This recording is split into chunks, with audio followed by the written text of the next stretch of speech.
ओम शांति। 1971 की अव्यक्त मुरली की श्रृंखला में ये मुरली है 8/6/1971, 8 जून 1971। इस मुरली का शीर्षक है जीवन के लिए 3 चीज़ों की आवश्यकता। जीवन के लिए 3 चीज़ों की आवश्यकता: खुराक, खुशी और खजाना। खुराक, खुशी और खजाना। आज बाप दादा बच्चों से कहते हैं जीवन में मुख्य 3 चीज़ों की आवश्यकता होती है। वे कौन सी है? चाहे लौकिक जीवन की बात करो, चाहे अलौकिक जीवन। अलौकिक जीवन माना जिसमें आप परिवार में रहते हैं, अलौकिक जीवन जो हमें बाबा ने दिया है। जब से हम बाबा के बने तब से हमारा जीवन अलौकिक हो गया। तो अलौकिक जीवन चाहे लौकिक जीवन, दोनों में 3 चीज़ों की आवश्यकता होती है। वह कौन सी हैं? तो बाबा कहते हैं एक तो चाहिए खुराक, दूसरी चाहिए खुशी, तीसरा चाहिए खजाना। खुराक, खुशी, खजाना, ये तीनों बातें आवश्यक हैं। खजाने के बिना कुछ नहीं होता, खुशी के बिना भी जीवन नहीं, और खुराक भी आवश्यक है। तो ये तीनों चीज़ें यहाँ भी आवश्यक हैं। खुराक किसको कहेंगे? खुशी तो हुई प्राप्ति की, बाकी खुराक कौन सी है? खजाना कौन सा है? खजाना है ज्ञान का, खुराक है याद से जो शक्ति भरती है। खजाना है, बाबा कहते हैं खुराक कौन सी है, खुशी कौन सी है। तो ये तीनों चीज़ें भी यहाँ भी आवश्यक हैं। खुराक किसको कहेंगे? खुशी तो हुई प्राप्ति की, बाकी खुराक कौन सी है? खजाना कौन सा है? तो बाबा कहते हैं खुशी प्राप्ति की। कितनी प्राप्ति मिलती है? संगम पर बाबा आया हुआ है, हमें कितनी प्राप्ति मिलती है? सबसे बड़ी प्राप्ति तो यही है कि हमें बाबा के प्यार की प्राप्ति मिलती है, बाबा का प्यार मिलता है। कोटों में हम आत्माओं को बाबा का प्यार मिलता है। कितनी आत्माएं आज तरस रही हैं सच्चे ईश्वर को जानने के लिए, क्या क्या कड़ी तपस्याएं कर रही हैं, और हमें बाबा सहज ही मिल गया। तो सबसे बड़ी प्राप्ति क्या हुई? बाबा की प्राप्ति। अब खजाना कौन सा? बाबा कहते हैं खजाना है ज्ञान का, जो बाबा ने संगम पर हमें ज्ञान दिया। इतना अनमोल ज्ञान, इतने सुंदर महावाक्य, तो ये खजाना हमारे पास है, वो किसी और के पास हो ही नहीं सकता, क्योंकि इतना सुंदर खजाना तो ब्राह्मणों के नसीब में ही है। बहुत नसीब वाले हैं, बहुत भाग्यवान हैं हम आत्माएं। तो खजाना हमें कौन सा मिला? ज्ञान का। खुराक है याद से जो शक्ति भरती है। अब याद से जब जितना जितना बाबा को याद करते हैं, उससे जो शक्ति मिलती है वो हो गई खुराक। तो हमारी खुराक क्या है? हमें अपने आप को कैसे संतुष्ट करते हैं? हमें कौन सी खुराक चाहिए हमारी आत्मा को? जो आत्मा प्यासी थी, जो कितने जन्म से अपने परमात्मा से मिलने की प्यासी थी। तो जितना जितना हम बाबा को याद करते हैं, उतना उतना हमारी आत्मा में शक्ति बढ़ती है। तो हमें याद से जो शक्ति मिलती है वो हो गई हमारी खुराक। जीवन की एनर्जी खुराक है। तीनों ही प्राप्ति हो चुकी है या हो रही हैं? बाबा कहते हैं तीनों प्राप्ति हो चुकी हैं या हो रही हैं। खजाना भी पूरा मिल चुका है, खुराक भी मिल चुकी है, खुशी तो है ही। अखुट खजाना मिला है ना। अच्छा, उस अखुट खजाने को बहुत सहज अगर किसको गिनती करके सुनाओ तो क्या क्या मिला है? किस रीति सुना सकती हो? बाबा कहते हैं जो खजाना मिला है उसको अगर किसी को सुनाओ तो कैसे सुनाओगी? किस रीति से सुना सकती हो? किसको वर्णन करके सुनाओ तो ऐसे सुनाओ जिससे सहज रीति सारा खजाना आ जाए। सागर को गागर में समा कर दिखाओ। खजाने का वर्णन जरूर 1 2 3 ऐसे गिनती का सुनाएंगे ना, इतना खजाना हमारे पास है।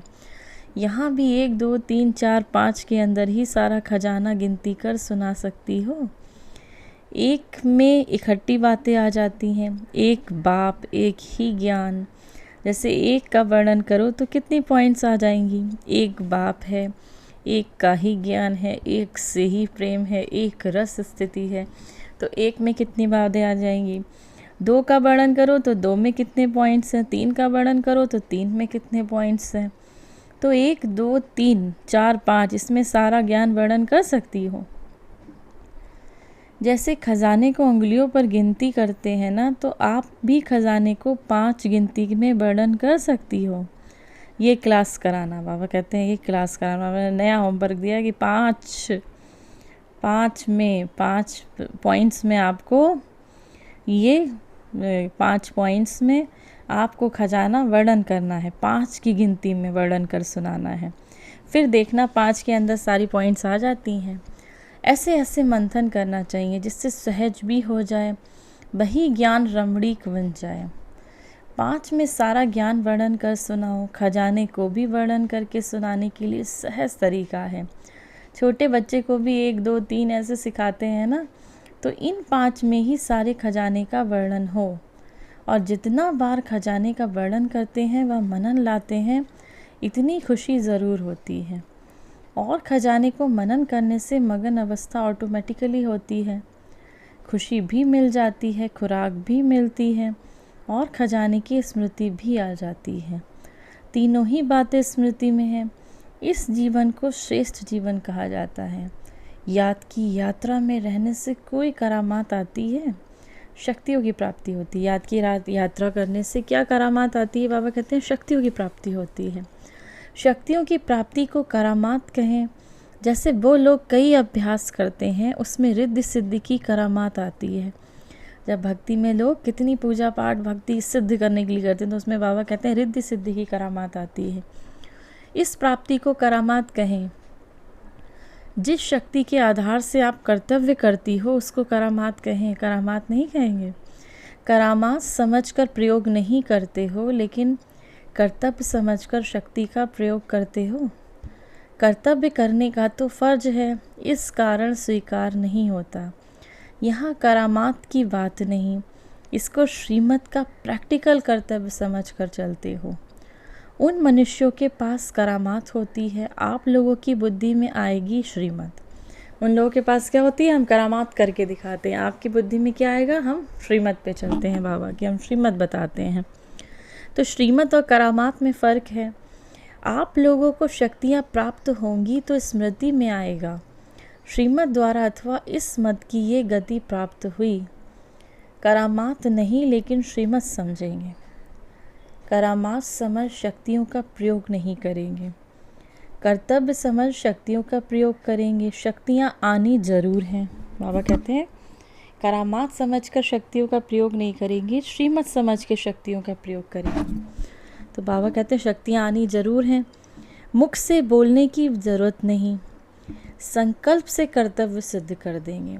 जैसे मुख द्वारा कर्तव्य सिद्ध करने के अभ्यास में पहले आप लोग ज़्यादा बोलना पड़ता था। बाबा कहते हैं मुख द्वारा बोलने की ज़रूरत नहीं है। ऐसे ही शक्तियाँ जब आएंगी आपकी, उससे बाबा कहते पहले क्या होता था? मुख द्वारा ज़्यादा बोलना पड़ता था अभ्यास से सिद्ध करने के लिए कर्तव्य। अब तब सिद्धि मिलती थी। अभी कम बोलने से भी कर्तव्य होता है। तो जैसे अंतर्यामी वैसे फिर ये प्रैक्टिस हो जाएगी। आपका संकल्प कर्तव्य को पूरा करेगा। जो भी आपके संकल्प हैं, आपका कर्तव्य है, उसको पूरा करेगा। संकल्प से किसको बुला सकेंगे? किसको संकल्प से कार्य की प्रेरणा देंगे? ये भी शक्तियाँ हैं, लेकिन उनको कर्तव्य समझ प्रयोग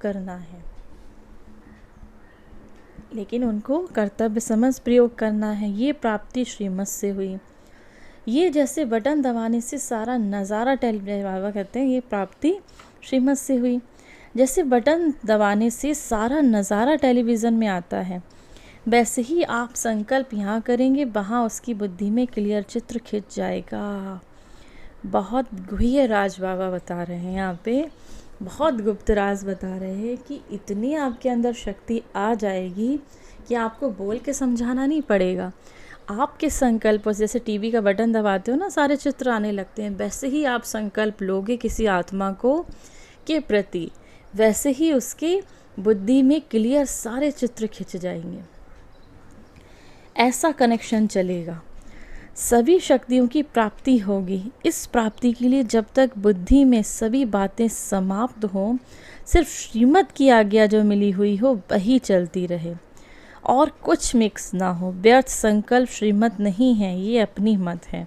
लेकिन ये कब संभव होगा? बाबा कहते हैं जब व्यर्थ से मुक्त रहेंगे, व्यर्थ संकल्पों से मुक्त रहेंगे, कुछ भी ना मिक्स हो, जो बाबा की श्रीमत हो उस पर चलेंगे, तब ये संभव हो सकता है। तो ऐसी बुद्धि हो जाए जिसमें सिवाय श्रीमत के कुछ मिक्स ना हो, तब शक्तियाँ आएंगी। नज़दीक आ रही हो, गायन शक्तियों का ज़्यादा है। कर्तव्य के संबंध में शक्तियों का गायन ज़्यादा है।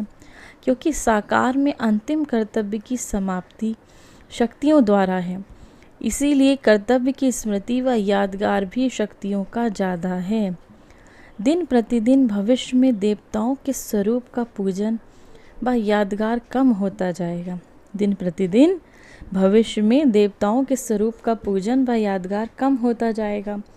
शक्तियों का पूजन गायन बढ़ता जाएगा। शक्तियों का पूजन और गायन बढ़ता जाएगा। गायन होते होते प्रत्यक्ष हो जाएंगे। अच्छा, उस समय निर्मल शांता, जब ये बाबा मुरली सुना रहे थे अव्यक्तवाणी, उस समय निर्मल शांता दादी बाप दादा के सम्मुख बैठी हैं। कलकत्ता में सर्विस का साधन तो स्थापन कर लिया है, बाबा दादी से कहते हैं, लेकिन जैसे सर्विस के साधन की स्थापना की वैसे पालना का रूप अभी विस्तार को पाना चाहिए। बाबा ने कहा कलकत्ता में आपने जो साधन स्थापन कर लिया है उसकी सर्विस के आधार साधन की स्थापना की है, वैसे ही पालना का रूप अभी विस्तार को पाना चाहिए। कलकत्ते के म्यूजियम द्वारा सभी आत्माओं को कैसे शांति का वरदान प्राप्त हो सके, क्योंकि कलकत्ता में अशांति ज़्यादा है ना, तो इतना आवाज़ फैलना चाहिए जो गवर्नमेंट तक ये आवाज़ जाए। इस स्थान द्वारा शांति सहज प्राप्त हो सकती है। गवर्नमेंट द्वारा शांति दल के रूप में ऑफ़र हो सकती है, जैसे जेल आदि में भाषण के लिए ऑफ़र करते हैं, क्योंकि पाप आत्माओं को पूर्ण आत्मा बनाने का साधन है, तब निमंत्रण देते हैं। ऐसे ही कहाँ अशांति होगी तो ये शक्ति दल, शांति दल समझा जाएगा। ऐसी भी गवर्नमेंट द्वारा ऑफ़र होगी तब तो आफरीन गाई जाएगी। बाबा ने कहा ऐसी भी गवर्नमेंट द्वारा ऑफ़र होगी तभी तो आफरीन गाई जाएगी। ऐसा कुछ प्लान बनाओ जो आवाज़ फैले चारों ओर। अशांति के बीच शांति दल सेफ्टी का साधन है। जहाँ शांति चारों ओर हो वहाँ पे शांति दल सेफ्टी का साधन है। ऐसा तुम प्रसिद्ध हो जाएंगे। जैसे भट्टी के प्रोग्राम का गायन है, आग जलते हुए भी साधन सेफ्टी का साधन रहा। चारों ओर आग होगी लेकिन ये एक स्थान शांति का है, ऐसा अनुभव करेंगे। बहुत अच्छी बात बाबा बता रहे हैं। ये हर जगह करना है। बाबा यहाँ पे कलकत्ते की बात सुना रहे हैं। हमें अपने सेवा स्थलों को, सेवा केंद्रों को, अपने हर एक घर को सेंटर की तरह बनाना है। जब भी आपके कोई घर में प्रवेश करे तो ऐसा लगे कि चारों तरफ आग के बीच में ये स्थान ऐसा है जहाँ शांति अनुभव होती है। खिंची चली आए आत्मा। इस स्थान से ही हमको सेफ्टी व शांति मिल सकती है। ये पालना का कर्तव्य बढ़ाओ। वह तब होगा जब कोई एक स्थान बनाओ जो विशेष अभ्यास का हो, जिसमें जाने से ही ऐसा अनुभव करें ना मालूम हम कहाँ आ गए हैं। स्थान भी अवस्था को बढ़ाता है। मधुवन का स्थान स्थिति को बढ़ाता है ना, तो ऐसा कोई स्थान बनाओ जो कोई कभी भी परेशान दुखी आत्मा चिंता में डूबी हुई हो, मैं आने से महसूस करें हम कहाँ आए हैं। बहुत गहरी बात बाबा बताते हैं बच्चों को कि कोई भी आत्मा जो बहुत परेशान दुखी है, चिंता में डूबी है, उसको ऐसा महसूस हो कि हम कहाँ आ गए, इतनी शांति में हम आ गए। ऐसा प्लान बनाओ। अपने को सफलता मूर्त समझते हो? सफलता मूर्त बनने के लिए मुख्य कौन सा गुण है? मुख्य कौन सा गुण धारण करने से सफलता मूर्त बन जाएंगे? सफलता मूर्त बनने के लिए मुख्य गुण चाहिए सहनशीलता। सहनशील और सरलता कोई भी कार्य को सफल बना देगी। जैसे कोई धैर्यता वाला मनुष्य सोच समझकर कार्य करते हैं तो सफलता प्राप्त होती है, वैसे ही सहनशील जो होते हैं वह अपनी ही सहनशीलता की शक्ति से कैसा भी कठोर संस्कार वाला हो, कैसे भी कठिन कार्य हो, उनको शीतल बना देते हैं, वह सहज कर देते हैं। सहनशीलता का गुण जिसमें होगा वह गंभीर भी जरूर होगा। जो गंभीर होता है वह गहराई में जाने वाला होता है। जिसके अंदर सहनशीलता का गुण होगा वो गंभीर भी होगा, बाबा कहते हैं। तो जो गंभीर होगा वो गहराई में जाने वाला होगा, ज्ञान की गहराई में जाएगा। जो गहराई में जाने वाला होता है वह कोई कार्य में कभी घबराएगा नहीं, गहराई में जाकर सफलता प्राप्त करेगा। सहनशीलता वाले बाहिर मुक्ता के वाइब्रेशन को ही नहीं, लेकिन मन के संकल्प जो उत्पन्न होते हैं उन संकल्पों की उत्पत्ति को देखकर भी घबराएंगे नहीं, अपनी सहनशीलता से सामना करेंगे। और सहनशीलता के गुण वाले की सूरत से क्या दिखाई देगा? जिसमें सहनशीलता का गुण होता है वह सूरत से सदैव संतुष्ट दिखाई देगा। बाबा कहते हैं जिसमें सहनशीलता का गुण होता है वह सूरत से सदैव संतुष्ट दिखाई देगा। उसके नैन चैन कभी भी असंतुष्टता के नहीं दिखाई देंगे। तो जो स्वयं संतुष्ट मूर्त रहते हैं वे औरों को भी संतुष्ट बना देंगे और चलते फिरते वह फरिश्ता अनुभव होगा। बाबा कहते हैं जो स्वयं संतुष्ट मूर्त होते हैं वे औरों को भी संतुष्ट बना देंगे, चलते फिरते वह फरिश्ता अनुभव लगेगा। सहनशीलता का मुख्य धारणा है, सहनशीलता बहुत मुख्य धारणा है। बाबा कहते हैं सहनशीलता ही सबसे बड़ी धारणा है, बहुत मुख्य धारणा है। जितना सहनशील अपने में देखेंगे उतना समझो स्वयं से भी संतुष्ट हैं, दूसरे भी संतुष्ट हैं। संतुष्ट होना माना सफलता पाना। जो कोई भी बात को सहन कर लेता है तो सहन करना था तो उसकी गहराई में जाना। जैसे सागर के तले में जाते हैं तो रत्न लेके आते हैं, ऐसे ही जो सहनशील होते हैं वह गहराई में जाते हैं, जिस गहराई में बहुत शक्तियों की प्राप्ति होती है। सहनशील ही मनन शक्ति को प्राप्त कर सकते हैं। सहनशील जो होता है वह अंदर ही अंदर अपने मनन में तत्पर रहता है। बाबा आज सहनशीलता का बहुत सुंदर सुंदर वर्णन कर रहे हैं। बाबा कहते हैं जो सहनशील होता है वो अंदर ही अंदर अपने मनन में तत्पर रहता है। जो मनन में तत्पर रहता है वही मग्न रहता है। जो ज्ञान के मनन में जो ज्ञान मंथन करता रहता है, जो कहाँ से उसको ज्ञान मिले वो ज्ञान मनन करता रहता है, वही मग्न रहता है। तो सहनशीलता बहुत आवश्यक है। उनका चेहरा ही गुणमूर्त बन जाएगा। सहनशीलता की धारणा पर इतना अटेंशन रखना है। सहनशील ही ड्रामा की ढाल पर ठहर सकता है। बहुत अच्छी बात आज बाबा सहनशीलता कितनी बड़ी शक्ति है वो बता रहे हैं। बाबा कहते हैं इस ड्रामा की ढाल पे कौन ठहर सकता है? जो सहनशील है। सहनशीलता नहीं तो ड्रामा की ढाल को पकड़ना भी मुश्किल है। सहनशीलता वाला ही साक्षी बन सकता है और ड्रामा की ढाल को पकड़ सकता है। इतना अटेंशन इस पर है। सदैव कोई ना कोई गुण सामने उनकी गहराई में जाना है। जितना जितना गहराई में जाएंगे उतना ही गुण की वैल्यू का पता चलेगा। जितना जिस चीज़ की वैल्यू का मालूम होता है उतना ही हर गुण को ग्रहण करना व वर्णन करना सहज है। लेकिन एक एक गुण की गहराई कितनी है ये जो जानते हैं वही इतने वैल्यूबल बनते हैं। उनका ही गायन सर्व गुण संपन्न होता है, अर्थात गुणों के आधार पर इतनी वैल्यू है। तो जिन गुणों के आधार से इतने वैल्यूबल बने उस एक एक गुण की कितनी वैल्यू होगी। ऐसी गहराई में जाना है। जितना स्वयं की वैल्यू का पता चलेगा, माना जितना स्वयं अपने मूल्य का वैल्यू माना अपने मूल्य का जितना जितना पता चलेगा, ऐसी गहराई में जितना पता उतना ही औरों को भी उस मूल्य से सुनाएंगे, उस वैल्यू से सुनाएंगे। अपने को वैल्यूबल मूल्यवान की लिस्ट में समझते हो? वैल्यूबल का मुख्य लक्षण क्या होता है? बाबा कहते हैं वैल्यूबल का मुख्य लक्षण क्या होता है? जैसे बाप दादा को त्रिमूर्ति कहते हैं, वैसे एक एक के मूर्त से तीन मूर्त का साक्षात्कार होता है। बाप तो तीन देवताओं के रचता होने के कारण त्रिमूर्ति कहलाते हैं, लेकिन आप एक के मूर्त से तीन मूर्त का साक्षात्कार होता है। वो कौन सी मूर्त हैं? बाबा कहते हैं कौन सी मूर्त हैं? तीन शक्तियों द्वारा कौन सी तीन मूर्तियों का साक्षात्कार होता है? आप लोगों द्वारा अभी तीन कर्तव्य होते हैं। कई आत्माओं के अंदर दैवी संस्कारों की रचना व स्थापना कराते हो, तो ये स्थापना का कार्य भी करते हो। कई आत्माओं के संस्कार ऐसे हैं जो निर्बल हैं, माना बल नहीं है जिसमें, निर्बल हैं, कमज़ोर हैं, अपने संस्कारों का परिवर्तन नहीं कर सकते, तो अपने संस्कारों को सेवा में नहीं लगा सकते, उनकी मदद करके आगे बढ़ाते हो। ये है पालना का कार्य। पालना में छोटे से बड़ा करना होता है।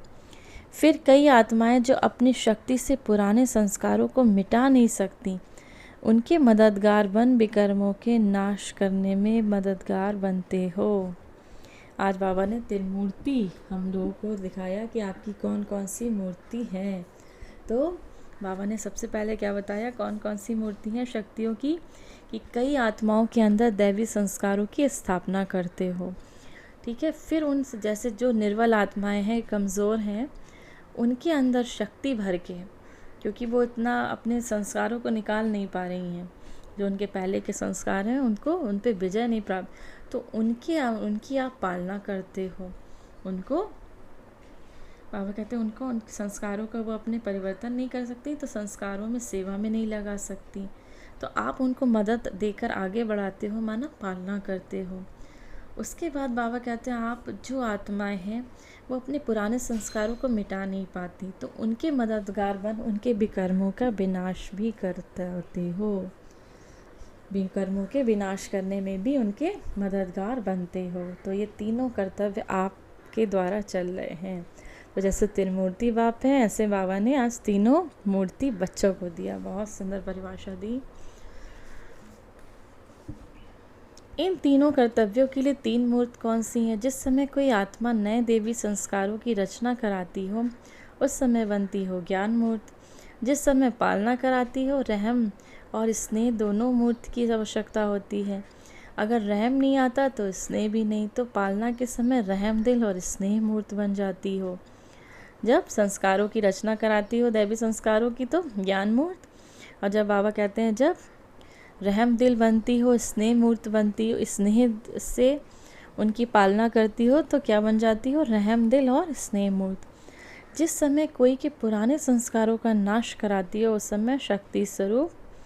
दूसरा, रौब के बजाय रुहाब में। जब तक रुहाब में नहीं ठहरते कि हम रुहाब माना रूहानी स्थिति में नहीं ठहरते, तब तक उनके विकर्मों का विनाश नहीं कर सकती। जैसे अज्ञान काल में कोई की बुराई छुड़ाने के लिए रौब रखा जाता है।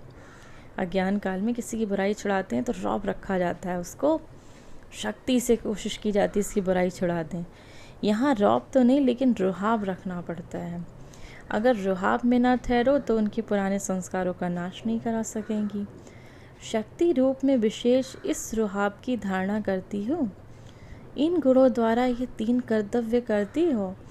कोई में अगर रुहाब की कमी है तो पालना कर सकती हो, लेकिन उनके संस्कारों को नाश नहीं कर सकती। बाबा कहते हैं अगर रुहाब की कमी है तो उनके पालना तो कर सकती हो, लेकिन उनके जो संस्कार हैं उनका नाश नहीं कर सकती। सिर्फ तरस और स्नेह है तो विनाश कराने का कर्तव्य नहीं। स्नेह रहम नहीं तो पालना का कर्तव्य नहीं। रुहाव ज़्यादा है लेकिन रहम कम है तो पालना इतनी मददगार नहीं बनेगी। इसीलिए तीनों चीज़ें चाहिए, लेकिन कोई के विकर्मों को नाश कराने में मददगार हैं।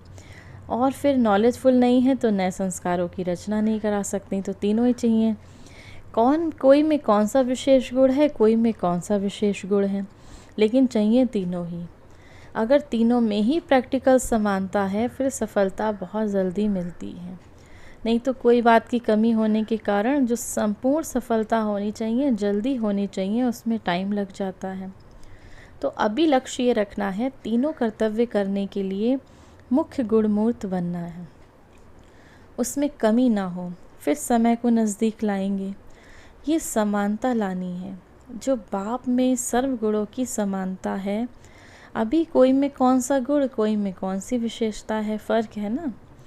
बाप दादा कौन सी गिफ्ट देने आए हैं? बाबा गिफ्ट की बात करते हैं। बाबा कौन सा गिफ्ट देने आए हैं? निराकार बाप कौन सी गिफ्ट देते हैं और साकार बाप कौन सी? दोनों गिफ्ट मिली हैं। दोनों की गिफ्ट एक ही है या अलग अलग है? गिफ्ट तो सबको मिली है। बाप और दादा द्वारा गिफ्ट मिलती है। जो सर्व आत्माओं के प्रति गिफ्ट है, कौन सी गिफ्ट है? बहुत सुंदर, स्वर्ग का राजभाग, वह तो सबको मिलता है। लेकिन जो अनन्य बच्चे स्नेही व सर्व कार्य में सहयोगी बनते हैं, उन्हों को फिर अपनी अपनी गिफ्ट मिलती है दोनों के द्वारा। साकार बाप दादा द्वारा एक ही विशेष गिफ्ट कौन सी मिली है? जो स्नेही और सहयोगी रत्नों को मिलती है। वह स्वर्ग की गिफ्ट तो वरदान में मिलती है। साकार और निराकार द्वारा हर एक को स्पेशल वरदान भी मिला है और गिफ्ट भी मिली है। कई ऐसे वरदान हर एक को अपने अपने मिले हुए हैं। जो बिना मेहनत के वरदान द्वारा सफलता को पाते रहते हैं। वरदान तो अपने अपने जानते हो? बाबा पूछते हैं, वरदान तो अपने अपने जानते हो? कोई को विशेष शक्ति का वरदान मिला हुआ है, कोई को किस विशेष शक्ति का वरदान मिला है। उन वरदानों का अनुभव भी हर एक करते हैं। कोई को सर्व के सदा सहयोगी बनने का वरदान मिलता है, किसको सर्व के स्नेही बनने का वरदान मिलता है, किसको सर्व के संबंध में आने का वरदान मिलता है। कोई को समस्या आए उसको सामना करने की शक्ति का वरदान मिलता है। आज वरदानों से बाबा भर दे रहे हैं। तो हर एक को अपना अपना वरदान मिला हुआ है, लेकिन साथ साथ गिफ्ट भी मिली हुई है। एक एक के अंदर देखेंगे तो सर्व शक्तियों में से एक श्रेष्ठ शक्ति वरदान रूप में प्राप्त है, जिसके लिए मेहनत नहीं करनी पड़ती है, नेचुरल प्राप्ति है। एक दो से संपर्क में आने से अनुभव होता है। जैसे एक दो गुणों का वर्णन करते हो, वैसे हर एक के वरदान का भी मालूम पड़ जाता है। लेकिन जो भी पर्सनल गिफ्ट होती है उससे विशेष स्नेह रहता है। वह कौन सी गिफ्ट है, ये सोचना। दूसरा ये सोचना कि पर्सनल गिफ्ट को सदैव कायम रखने के लिए विशेष किस बात का टेंशन रखने की आवश्यकता है। अमृत बेला इस बात पर विचार सागर मंथन करना। बाबा कहते हैं अब ये सोचना, ये मन में चिंतन करना कि हर एक के लिए ये सोचना। दूसरा कि पर्सनल गिफ्ट सदैव कायम करने के लिए कौन सी अटेंशन रखने की आवश्यकता है। अमृत बेला इस बात पर विचार रखना। बाबा पर्सनल गिफ्ट भी देते हैं। स्वर्ग का वर्षा तो सबको दिया है और कोई ना कोई क्वालिटी, कोई ना कोई गुण हर बच्चे को दिया है, लेकिन पर्सनल गिफ्ट भी बाबा से मिलती है। तो अमृत बेला बाबा कहते हैं इसका चिंतन करना। याद की यात्रा से आत्मा में विल पावर आती है। जितनी जितनी विल पावर धारण करेंगे उतनी बुद्धि जहाँ चाहें, जितना समय चाहें उतना लगा सकते हैं। विल पावर कैसे आ सकती है? विल करने से। विल करने की निशानी अपनी विल पावर से समझ सकते हो। सर्व शक्तियों को विल किया जाता है, तो बाप सर्व शक्तियाँ विल कर देते हैं। बाबा अपनी सारी शक्तियाँ बच्चों को दे देते हैं। विल करना माना बच्चों को दे देते हैं। सर्व शक्तिमान साक्षी बन गए, सर्व शक्तियाँ साथी बन गई, तो फिर विजय ही विजय है। भक्ति मार्ग में भी कोई कार्य करते हैं तो समझते हैं ना, मालूम पूरा हो ना हो। भक्ति मार्ग में कोई कार्य करते हैं तो समझते हैं ना, मालूम पूरा हो ना हो, इसीलिए भगवान के ऊपर छोड़ देते हैं। हे भगवान, आपका कार्य आप ही जानो। तो ये जो भक्ति मार्ग में संस्कार भरे हैं, अब प्रैक्टिकल किया है। भक्ति मार्ग में कहने मात्र था, यहाँ ज्ञान मार्ग में किया। ज्ञान मार्ग में करने से शक्ति, भक्ति मार्ग में कहने की शक्ति। ज्ञान मार्ग में करने की शक्ति और भक्ति मार्ग में कहने की शक्ति, रात दिन का फ़र्क है। अच्छा, रात दिन का फ़र्क है। अच्छा, ये थी हमारे बाबा की 8/6/1971 की बहुत सुंदर मुरली, जिसमें बाबा आज खुराक, खुशी और खजाना बता रहे हैं। तो बाबा ने बताया कौन सी खुराक, कौन सी खुशी, कौन सा खजाना। खुशी किस चीज़ की? प्राप्ति की खुशी। खुराक बाबा कहते खजाना कौन सा? ज्ञान का खजाना। और खुराक कौन सी बताई बाबा ने? स्पेशल। जो भी आप बाबा को याद करते हो, याद से जो शक्ति मिलती है वो है आत्मा को, जो शक्ति मिलती है वो है आत्मा की खुराक। तो ये तीनों चीज़ें आपके जीवन में आवश्यक हैं, ये तीनों ही मिलती हैं। बाबा पूछते हैं तीनों ही मिलती हैं। अब बाबा कहते हैं जैसे मंथन करना चाहिए आपको सारी पॉइंट्स का। बाबा कहते हैं जैसे ये 3 बातें हुई, इसी तरह से 1 2 3 4 5 करके 5 चीज़ों में आप वर्णन कर सकते हैं। 5 पॉइंट्स में सारी बातें वर्णन कर सकते। ऐसे ऐसे नए प्लान बनाओ, नए नए तरीके से, रमणीक तरीके से, मतलब इस तरह से बताओ कि आत्माओं को और जागरूकता हो सुनने की। तो बाबा ने कहा 5 में सारा पॉइंट सुना सकते हो, सारा ज्ञान सुनाओ। 5 पॉइंट्स में सारा ज्ञान आ जाए, इस तरह से सुनाओ। दूसरी बात बाबा कहते हैं कि जैसे जैसे आपके संकल्प अभी लास्ट में क्या होगा कि अभी तक तो आपको मुख से बोल के बहुत ज्ञान समझाना पड़ता था। लास्ट में क्या होगा, जैसे टीवी का स्विच ऑन करते हैं या बटन दबाते हैं तो सारा चित्र क्लियर हो जाता है। ऐसे ही आपके संकल्प इतने पावरफुल होंगे, जो किसी आत्मा के प्रति आप लेंगे उसको सारा चित्र स्पष्ट होगा। लेकिन ये कब होगा? जब आप व्यर्थ से मुक्त होंगे,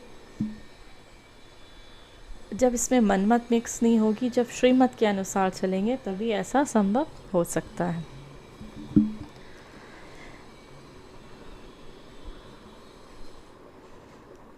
फिर बाबा कहते हैं